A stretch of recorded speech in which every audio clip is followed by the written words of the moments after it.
Madam నమస్తే madam. నమస్తే అండి. ఎలా ఉన్నారమ్మా? బాగున్నామండి. గత 4.5 సంవత్సరాలు అనేక ఉద్యమాలు చేశారు. పోలీస్ కేసులు, అక్రమాన్య కేసులు, లాఠీ దెబ్బలు, ఎండా వాన కూడా ఉద్యమ శిబిరాల్లో ఉన్నారు. ఉద్యమం చేశారు. ఎలా ఉంది ఇప్పుడు? ఇప్పుడైతే చాలా హ్యాపీగా ఉందండి. మేమైతే ఊహించలేదు ఉద్యమంలోకి వచ్చిన తర్వాత అసలు అన్నేళ్ళు కూర్చుంటామని కూడా. ఆయన ఎప్పుడైతే రాజధాని ఇది కాదు 3 రాజధానులు అన్నప్పుడు అందరూ ఒకసారిగా బయటకు వచ్చారు. కానీ నెక్స్ట్ 10 రోజులు లేకుంటే ఓ నెల అనుకున్నాం. కానీ అసలు అన్ని రోజులు కూర్చోబెడతాడు జగన్మోహన్ రెడ్డి అని అస్సలు ఊహించలేదండి మేమైతే. నిజంగా అసలు ఆ రోజులైతే ఒక పీడకాలే. మాకైతే బాగా ఇబ్బంది పడ్డాము. ఎవరి కాళ్ళం ఉద్యమం అంటే అది నిజంగా ఉద్యమం అంటారండి. మేము చేసింది నిరసనేనండి. మేము ఉద్యమం ఏం చేయలేదు, నిరసనే అనుకుంటున్నాం మేమైతే ఇప్పుడు కూడా. ఎందుకంటే మా పక్కనే అంతంత పెద్ద పెద్ద ఫ్లెక్సీలు పెట్టేవాళ్ళు. మా శిబిరాల పక్కన జగన్మోహన్ రెడ్డి గారు ఇటే సచివాలయం వెళ్ళాలి కాబట్టి ఏ చిన్నది జరిగినా మంత్రులు కానీ ఎమ్మెల్యేలు వాళ్ళంతా పెద్ద పెద్ద ఫ్లెక్సీలు పెట్టేవాళ్ళు. ఒక్క మరకు కూడా ఒక చిన్న డాగ్ కూడా పడకుండా మేము అన్నాళ్ళు ఒక పబ్లిక్ ఆస్తులు కానీ ప్రైవేట్ ఆస్తులకు కానీ ఏమాత్రం నష్టం కలగకుండా మేము అన్నేళ్ల పాటు కూర్చున్నా. నిజంగా మా నిరసనకి జగన్మోహన్ రెడ్డి గారు దిగి రాలేదండి. ఆయన అధికారం కోల్పోయిన తర్వాతే మా నిరసన ఆగింది. కానీ ఆయన అధికారంలో ఉండన్నాళ్ళు అసలు ఒక్క రోజు కూడా మమ్మల్ని పలకరించిన పాపాన వాళ్ళ అధికారులు కానీ ఆయన కానీ వచ్చి ఏంటమ్మా కూర్చున్నారు ఇన్ని రోజుల పాటు రోడ్ల మీద అని చెప్పి అడిగిన వాళ్ళు లేరు. మంత్రులు కానీ అసలు ఎవ్వరు అటు నుంచే అధికార పార్టీలో ఉన్న ఏ ఒక్కరు కూడా మా దగ్గరకు రాలేదండి. అసలు ఎవ్వరు కూడా రాలేదు. కనీసం మరి ఆ రోజు ఇల్లు తిరిగి మా చేత మీకు సిఆర్డిఏ చట్టం పెడుతున్నాం మేము అది చేస్తున్నాం ఇది చేస్తున్నాం. అప్పుడు కలెక్టర్లు కూడా ఇల్లు తిరిగారు. మరి వాళ్ళు కూడా ఏంటి ఇలా కూర్చున్నారు ఎందుకు ఇది అంతా మరి వాళ్ళు చేసిన చట్టాలు ఆ రోజు అందరూ ఒప్పుకున్నారు కదండి. ఇదేనా మీ చట్టం చేసాము మీ భూములు ఇచ్చారు మమ్మల్ని అందరిని ఒప్పించారు. కనీసం వాళ్ళు కూడా ఏంటి అన్న మాటలే తిరిగి చూడలేదండి ఎవరో కూడా. మేడం మీరు చేపట్టిన ఉద్యమం వెనుక అసలు బలమైన కారణం ఏంటి? మహిళలు కూడా చిన్నపిల్లల కాడ నుంచి మహిళలు వృద్ధులు అంతా అనేక రకాలుగా ఉద్యమాలు చేశారు అనేక రీతుల్లో. బలమైన కారణం ఏముందండి, ఇవాళ మేమందరం పొలాలు ఇవ్వాలన్నప్పుడు అందరూ ఒక ఆలోచన, అమ్మో పొలాలు ఇస్తే ఎట్లాగా మనం ఏమైపోవాలి, పిల్లలు ఏమైపోవాలి, మనం ఏమైపోవాలి, మన పొలాలు చేసుకుంటామే కదా, అందులో మాకు ఇక్కడ 3 పంటలు పండే పొలాలు ఇవి అసలు అని చెప్పి ఎవరి కాళ్ళు పొలాలు ఇచ్చేటప్పుడు ఆవేదనగానే వచ్చిందండి. ఈ మాట రాగానే ఎవరి కాళ్ళు కొంచెం ఆవేదన పడ్డారు. ఎవరి కాళ్ళు అయ్యో ఎట్లా భూమి ఇస్తే మనం అనుకున్నారు. కానీ తర్వాత అధికారులు కానీ మంత్రులు కానీ మరి అధికార పార్టీలో ఉండాళ్ళు కానీ గ్రామ సభలని మరి ఇల్లు తిరిగి ఇవన్నీ పెట్టి మమ్మల్ని ఒప్పించి మెప్పించారు. ఇట్లా చేస్తే మీకు ముందు భవిష్యత్తు ఉంటుంది, మరి రాష్ట్రం మధ్యలో ఉంది, మన అందరికి ఇది కావాలి రాజధాని అని చెప్పి రాష్ట్రానికి అన్నిటికీ సమదూరంగా ఉంది, వాటర్ ఫెసిలిటీ ఉంది. ఇవాళ మనం పక్క రాష్ట్రాలు ఎక్కడ చూసినా వాటర్ కోసం ఎంత ఇబ్బంది పడుతున్నారు. కర్ణాటక, చెన్నై, హైదరాబాద్ ఐటీ ఎంత డెవలప్ అయిందో వాళ్ళు వాటర్ కోసం అంత ఇబ్బందులు పడుతున్నారు. ఇవన్నీ చూసిన మీదట మరి ప్రభుత్వంలో చంద్రబాబు నాయుడు గారు ఇక్కడే పెట్టాలి, వాటర్ బాగుంది ఇక్కడ పెడదాం అని చెప్పేసి ఆయన పెడితే అడిగితే అప్పుడు అందరూ సుముఖంగా ఇచ్చారండి. ఏ వైలెన్స్ లేదు, అసలు ఒక్క ఘర్షణ కూడా మధ్యలో సెంటర్ పాయింట్ జిల్లాలన్నిటికీ సమదూరంలో ఉంది, మనకి బాగుంది అని చెప్పి ఆయన అడిగినప్పుడు ఎవరు కూడా అసలు గొడవ అనేది లేకుండా ఇంత 29,000 మంది రైతులు 34,000 ఎకరాలు తీసుకెళ్ళి ఆయన చేతిలో పెట్టాం, ప్రభుత్వం చేతిలో పెట్టాం. మెయిన్ బాబు గారిని చూసి నిజంగా నాయకుడిని చూసి ఇచ్చామండి మేము భూమి. అయితే ఇంకొకళ్ళు కాదు. ఎందుకంటే పక్క రాష్ట్రం ఎంత డెవలప్ అయిందో మనకి తెలిసేవాళ్ళు. ఏదైనా ఒక ముఖ్యమంత్రి కొంచెం ఒక అడిగేస్తే వెనక దాని మీదగా పోయి దాన్ని డెవలప్ చేసే నాయకుడు ఉంటే ఏదైనా గొప్పగా పక్కన సైబరాబాద్ ఏదైనా డెవలప్ అయింది. ఇక్కడ అట్లా కాదు కదా మనకి. ఇప్పుడు ఆయన వచ్చి అడిగినప్పుడు సరే పక్కన అంత డెవలప్ చేశాడు ఇక్కడ కూడా చేస్తారని చెప్పి నమ్మకంతో బాబు గారు అడిగా. కానీ మేము అందరం కూడా అసలు ఎన్నో నెల్లు కూడా లేదండి, సంవత్సరం లోపే ఇచ్చేశారు అందరు భూములు ఇచ్చారు. చక్కగా అన్ని మొదలు పెట్టి చేశారు. సచివాలయం అసలు 6 నెలల్లోనే స్పీడ్గా కట్టేశారు. అది ఉండాలి, రోడ్డు కింద కూర్చొని ఎక్కడ పెడతాం అసెంబ్లీలు అయ్యి అని చెప్పి సెక్రటేరియట్ కానీ అసెంబ్లీ కానీ ఇవన్నీ కూడా స్పీడ్గా కట్టేశారు.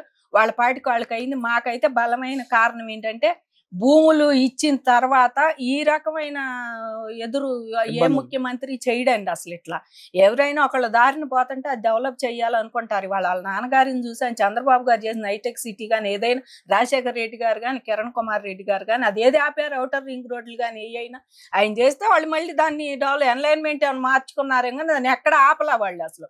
అలాంటిది కూడా ఈయన చూసి అన్నాళ్ళు ఎంపీగా ఉన్నాడు జగన్మోహన్ రెడ్డి చూసి కూడా ఇది నేను చెయ్యను ఒకటే మాట, అధికారంలోకి వచ్చే ముందేమో అందరికీ చెప్పారు.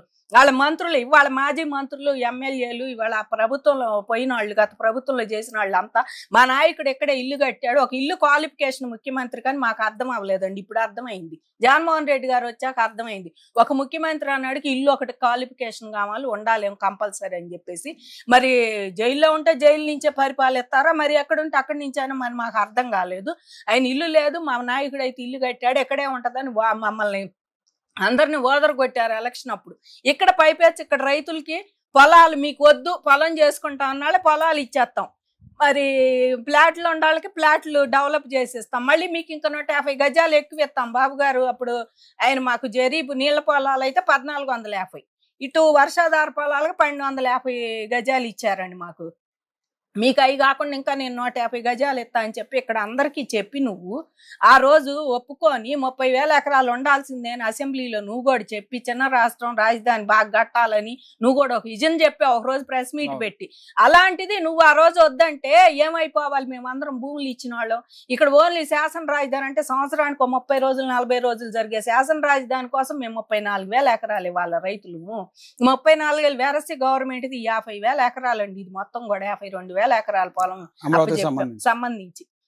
ఇదంతా కూడా తీసుకొని నువ్వు అది ఇప్పుడు రాజధాని శాసన రాజధాని ఇక్కడ డెవలప్ ఏమి ఉండదు అని చెప్పేసి నువ్వు అంటే మేమేమైపోవాలండి? మా పిల్లలు ఏమైపోవాలి? ఎవరు వచ్చి డెవలప్ చేస్తారు? ఏదైనా పాపులేషన్ పెరిగే కొద్ది డెవలప్. మేము కూడా ఓ ఆశయం పడలేదండి రైతులు, మేమందరం కూడా మేము చూడడం, మనవరాళ్ళు కొడుకులు మనవాళ్ళు చూస్తారులే అనుకున్నాం మా వయసు వాళ్ళం అయితే. అట్లా చిన్నపిల్లలు అయితే ఇంకా 4 కొంచెం ముందు ఉన్నప్పుడు డెవలప్ అయితే పిల్లలకి మంచి ఎయ్యోటి వస్తాయి, పిల్లలకి మంచి భవిష్యత్తు ఉంటుంది అని చెప్పేసి ఉద్దేశంతో భూములు ఇచ్చాము. అది కాదు అన్నాక మేము అదే ఉద్దేశంతో బయటకు రోడ్లు ఎక్కాము. అసలు ఏం చేయాలో తోసలా మాకు, ఎవరో చెప్పాలో దోసలా మాకు.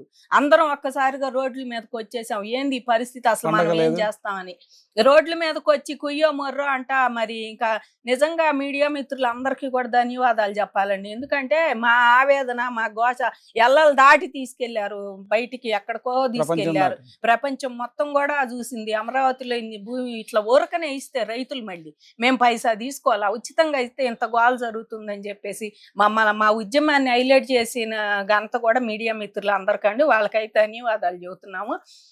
అయితే ఇప్పుడు ప్రభుత్వం కూడా ఎన్ని చేసినా, వాళ్ళు ఎంత చేసినా సరే ప్రభుత్వం మాత్రం ఒక్క ఇంచు కూడా కదలలేదండి. ఆయన మార్పు ఇంకా పైపెచ్చు కోర్టులకు కూడా వెళ్ళాడు. జగన్మోహన్ రెడ్డి ఇక్కడ అమరావతి రాజధాని కాదని చెప్పి హైకోర్టులో వేశాడు. హైకోర్టులో మాకు మంచి తీర్పు వచ్చింది రైతులకి. వస్తే ఇది కాదని చెప్పేసి 6 నెలలు అటు ఇటు చేసి, అసలు 6 నెలలు డెవలప్ చేయాలి, వాళ్ళకి ఇవ్వాల్సిందే, అది సిఆర్డిఏ చట్టం జరపాలంటే అటు ఇటు నాటకాలు ఆడి మళ్ళీ సుప్రీంకోర్టుకి వేసాడండి వెళ్ళి. అంటే ఆయన ఇప్పుడు ప్రజెంట్ కూడా ఇంకా సుప్రీంకోర్టులోనే ఉంది 3 రాజధానులు కేసు, ఇంకా దాన్ని తుది తీర్పు రాలేదు. హైకోర్టు కూడా రైతులకి ఏదైతే హామీ ఇచ్చారో హామీ ముందు వర్క్ చేసిన తర్వాత మీరు రాజధాని సంగతి చూడమంది. అవునండి, ఏదైనా అమ్మినా కూడా రైతులకే ఇక్కడ పెట్టాల్సింది. అమరావతిలో మీరు ఏ తాకట్టు పెట్టినా అమరావతికి ఉపయోగపడేలా చేయాలని హైకోర్టు అయితే మంచి తీర్పు ఇచ్చింది. కానీ సుప్రీంకోర్టులో ఇంకెంతవరకు తేలలేదు. అక్కడికి వెళ్ళిన తర్వాత ఈ ప్రభుత్వం వెనక్కి తీసుకుంటుంది కదా. ఇప్పుడు కూటమి ప్రభుత్వం ఎవరు వచ్చినా వెనక్కి తీసుకొని వీళ్ళు మంచి చేయాలనే చూస్తారు. కాబట్టి ఈ అమరావతి పెట్టిందే వీళ్ళు కదా, చంద్రబాబు నాయుడు గారే కావాలని ఇవన్నీ చేసుకున్నారు కాబట్టి వాళ్ళు ఎటు వస్తారని చెప్పి తెలుసండి. మేమైతే రైతుని బగళ్ళు నిజంగా జగన్మోహన్ రెడ్డి గారిని ఒక సంవత్సరంన్నర ఏం అడిగామో, సిఆర్డిఏ చట్టం మాకు జరిపించాలి, జరిపిస్తే మేము ఇళ్లలోకి వెళ్తామని.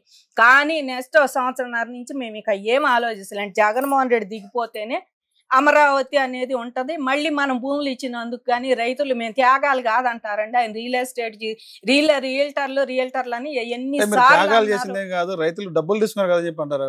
ఆ టైంలో అసలు డబ్బులు ఎవ్వరికి ఇవ్వలేదండి. 25 సెంట్ ఇటు 75 సెంట్ ప్రభుత్వానికి అన్నారు. ఎవ్వరికి కూడా పైసా డబ్బులు ఇవ్వాలి మా పొలాలు తీసుకున్నాడు.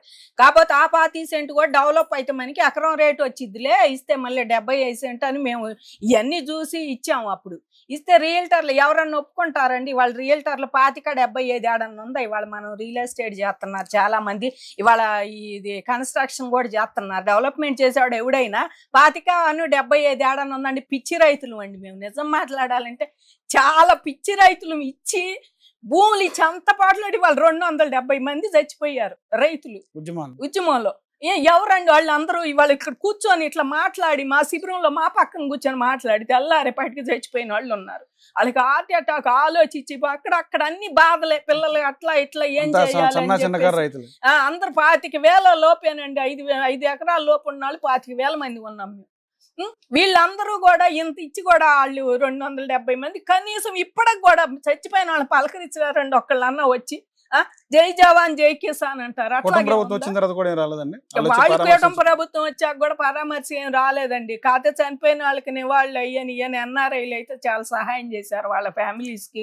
ఒక్కోసారి వచ్చి వాళ్ళు డబ్బులు ఇచ్చే పాపం ఏం చేయలేకపోయారు. ప్రభుత్వ పరంగా రైతులు చనిపోయిన రైతులకు న్యాయం చేయడం కానీ పరామర్శించేది ఏమీ లేదండి ఇంతవరకు. వాళ్ళని మంత్రి నారాయణ గారు కానీ చంద్రబాబు గారు ఏం లేదండి, వాళ్ళు ఏం పరామర్శ. అదే చదువుతున్నాం, పిచ్చి రైతులు ఆ రోజు ఇచ్చాము పొలాలు. ఇప్పుడు ఎంత బాధపడి వాళ్ళు ఉన్నారండి. అమరావతి అయితే వచ్చింది, కూర్చొని అమరావతి వస్తే బాగుండు, మన పిల్లల భవిష్యత్తు బాగుంటుంది, ఏందో జగన్ ఎట్లా మళ్ళీ జగన్ వస్తే మనం ఏం చెయ్యాలా అనుకునే వాళ్ళు కూర్చొని అట్లా చనిపోయారు. మరి వాళ్ళు అమరావతి అయితే వచ్చింది కానీ వాళ్ళు లేరు కదండి. వాళ్ళ ఫ్యామిలీలకి ఎంత దూరం అయ్యారు, కుటుంబాలు ఎంత ఇదైతే ఎంత అయితే మాత్రం వాళ్ళు